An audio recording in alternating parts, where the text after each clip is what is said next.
My name's Rosie Barron, and I'm the Tidy Coo. I'm a professional declutterer and organiser, which means I go into people's homes and support them in getting decluttered and organising what's left. But why do I do this? Why do people want to organise their homes? This video is the first in a set designed to help people get decluttered and organising using my online course, 12 Weeks to Tidy. To me, getting organised is not about living in a rainbow Pinterest perfect house or about living an Insta-worthy lifestyle. Instead, getting organised is about getting rid of those things that hold you back and weigh you down so that you can get out and really enjoy your life. It's about freeing yourself from the drudgery of looking after your home so that you can focus on the more important and interesting things.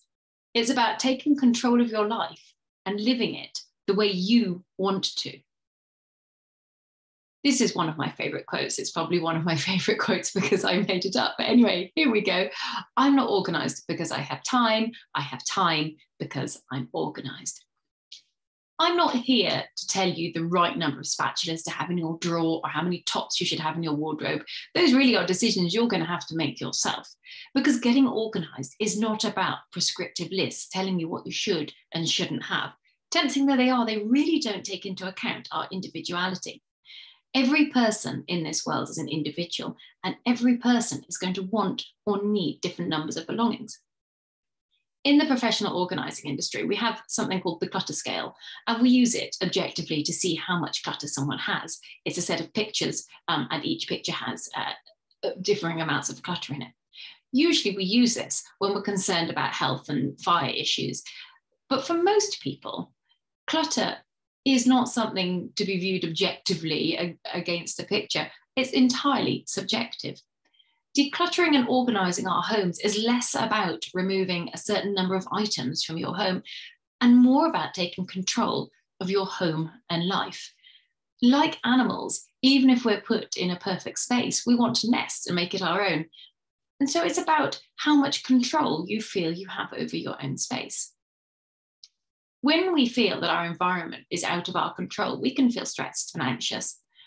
That means our cortisol levels rise, and over time, this can make us more susceptible to mental health issues, such as depression and insomnia, and physical health issues as well, like heart disease. As well as impacting our physical and mental health, when our environment is disorganized, we end up wasting time searching for our lost belongings and wasting money replacing those that we can't find. The fewer things we have, the fewer things that are to go wrong, and the easier it is to maintain the things that we do have. The easier it is to maintain those things, the more it frees us up for us to do our own thing. So don't waste your precious time looking for lost things or looking after things that you don't need. Don't waste your money buying things you don't need, and don't waste your valuable storage space storing stuff you don't need. Your home is not a storage facility. It's somewhere for you to live. Is my own home always tidy? Well, I'm asked this a lot. My answer when I finish laughing is I have 4 home-educated children, 5 dogs, 3 cats, and a couple of tanks of fish in my home. And in the garden, I have 8 horses, 2 bunnies, and assorted poultry. Some days it looks like a tornado has swept through a school, a library, a toy store, a riding stable, and a pet shop, and then deposited the contents in my living space. But you know what? Give me 20 minutes and everything will be tidy again. Not by using the squirrel method, whereby you sweep everything off the surfaces into a bag and squirrel it away in cupboards, never to be seen again, which is how many trees are planted when the squirrel puts a nut down and can't remember where it is. But with everything returned properly to its place. My house is deeply tidy. So although on the surface it can get untidy, if you go into any cupboard, you'll find it's decluttered and organised. Everything in my home has somewhere that it can be put away, which makes a big difference. However, I am not a naturally tidy or organised person. I'm not Superwoman who can run on 0 sleep or who has miraculous energy levels. I don't have a staff to help me run my home. I'm just a normal person who's had to find ways to stay on top of my life. I procrastinate, I get distracted, and a lot of the time, my head feels like it's filled with gunk. I leave things until the last minute because I always think I have more time than I do. Then I skid in sideways with a whew, made it expression on my face. So believe me when I say that if I can do this, you can do it too.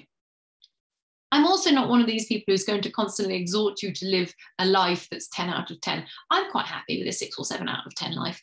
I don't want to be a millionaire, nice though it might be, or run a marathon or fly to the moon. I just want to live a life where I'm not wasting my time looking for my keys, or wasting my space storing stuff that doesn't support me, or wasting my money replacing stuff that I can't find, or mindlessly buying things that I don't need. I'd just like to lead a laid back, easy life where I have time to be with my family and ride my ponies whilst doing a job that I enjoy. That is the why we should get organised. If you move on to the next video now, it's going to talk a little bit more about how to get organised. Good luck.